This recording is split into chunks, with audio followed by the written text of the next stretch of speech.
വെളിയന്നൂർ ചല്ലി കർഷകരുടെ ഇൻഷുറൻസ് ആനുകൂല്യം ഉടൻ നൽകുമെന്ന് കൃഷിവകുപ്പ് മന്ത്രി VS സുനിൽകുമാർ ഉറപ്പു നൽകി. തിരുവനന്തപുരത്ത് മന്ത്രിയുടെ ഓഫീസിൽ എക്സൈസ് വകുപ്പ് മന്ത്രി TP രാമകൃഷ്ണന്റെ നേതൃത്വത്തിൽ K ദാസൻ MLAയും വെളിയന്നൂർ ചല്ലി കോർഡിനേറ്റർ ശ്രീ അശ്വിനി ദേവിന്റെയും സാന്നിധ്യത്തിൽ നടത്തിയ ചർച്ചയിലാണ് ഇൻഷുറൻസ് ആനുകൂല്യം ഉടൻ വിതരണം ചെയ്യാൻ ആവശ്യമായ നടപടികൾ സ്വീകരിക്കാൻ തീരുമാനമായത്. 5000 ടൺ നെല്ല് ഉൽപ്പാദിപ്പിക്കുക എന്ന ലക്ഷ്യം വെച്ച് പ്രവർത്തനം ആരംഭിച്ച കൃഷിയിടത്തിലാണ് വേനൽ മഴയെ തുടർന്ന് കൃഷിനാശം സംഭവിച്ചത്. മഴയിൽ പാടത്തെ കതിരുകൾ കുതിർന്നു നശിക്കുകയായിരുന്നു. എന്നാൽ നാശം സംഭവിച്ച് കഴിഞ്ഞ ഒരു വർഷമായിട്ടും കർഷകർക്ക് നഷ്ടപരിഹാരം നൽകാൻ കഴിഞ്ഞിരുന്നില്ല. MLAയുടെ ഇടപെടൽ മൂലം കർഷകർക്ക് ലഭിക്കേണ്ട ആനുകൂല്യത്തിനാണ് തീരുമാനമായിരിക്കുന്നത്.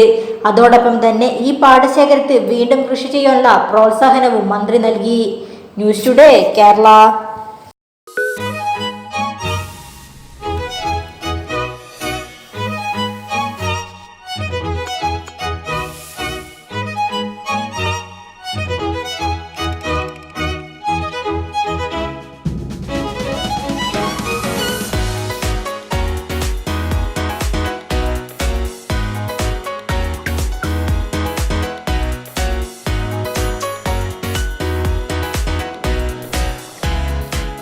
MRR Restaurant opposite Police Station, Main Road, Koilandi.